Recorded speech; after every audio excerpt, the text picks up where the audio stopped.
I remember my first time being locked up as a young man. I believe I was a little bit, I think I was 16. And my first charge was possession and possession with intent to distribute. By the time I was 18 years old, I had already, was using cocaine. I was sniffing cocaine 100 miles going north. I was using heroin every day from the time that I was almost close to 16. By the time I was 18, I was strung out on heroin. I remember the detectives telling me when I was 16, 17 years old, they said, listen, man, he said, we're gonna come back and get you. And as soon as you turn 18, we're gonna come back and lock you up. And they kept their promise. They raided my house and I was, back in jail again at the age of 18. When I first met Sherry, it was around, I believe, 1987, 1988. I remember that night coming back from New York that we were stopped. She has the drugs on her this time, but this time I have the pistol on me. We see the flashing lights come on.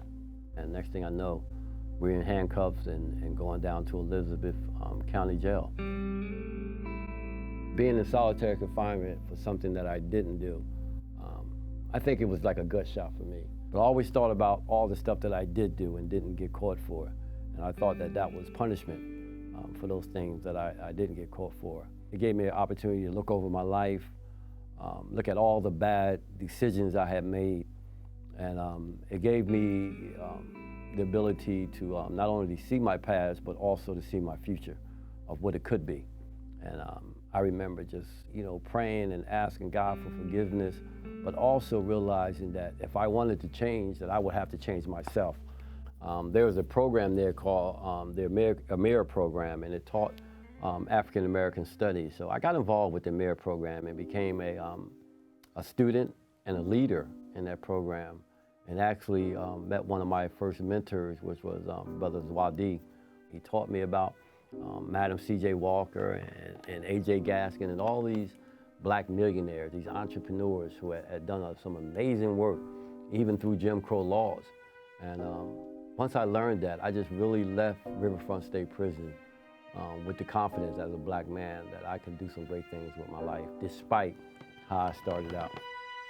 So my work ethic, by the time I came home, I was, not only working a job, I was doing side jobs in the afternoon, evenings, on weekends. By then, I was working from sunup to sundown and on weekends. So I just started making that decision that, I was going to quit my job and I was going to start my first company, for which I did in 1996. I started Capital City Contracting. Until I got involved with networking and the African American Chamber of Commerce and being around different business organizations, is when my business really took off. So I began to also believe that I can amass millions of dollars in real estate. So I began to work in that area. Wow. I have 3 businesses right now. Syphax Group Construction and Design, which is the spin-off of Capital City Contracting. Syphax Group Real Estate Development, which is our real estate arm. And From the Block to the Boardroom LLC, which is the book and my speaking engagement, but also is the entrepreneurship program that we've created to help ex-offenders start and run their own business. Being able to work with brothers right now who are in business, and sisters who are realizing their dream as ex-offenders and running their business, I think it's just so important. There's just nothing more satisfying to be able to work with these young men and women and be able to encourage them and be able to show them that they can be legitimate business owners. Wow, if I had to give you some of my greatest moments, it would be a list. It's just so many. First African American to be awarded as Entrepreneur of the Year by the Princeton Chamber of Commerce. Being one out of an unprecedented 900 nominees, being one of Obama's White House Champions of Change in 2013. Just last year, one of 25 most influential African Americans in the state of New Jersey, alongside Senator Booker and Mayor Ross Barack. So many things that has transpired since I left prison in 1993 that I can't put my finger on one thing that has been the greatest. I think there's been many great moments in my life, and I think there's many more to come. From the block to the boardroom.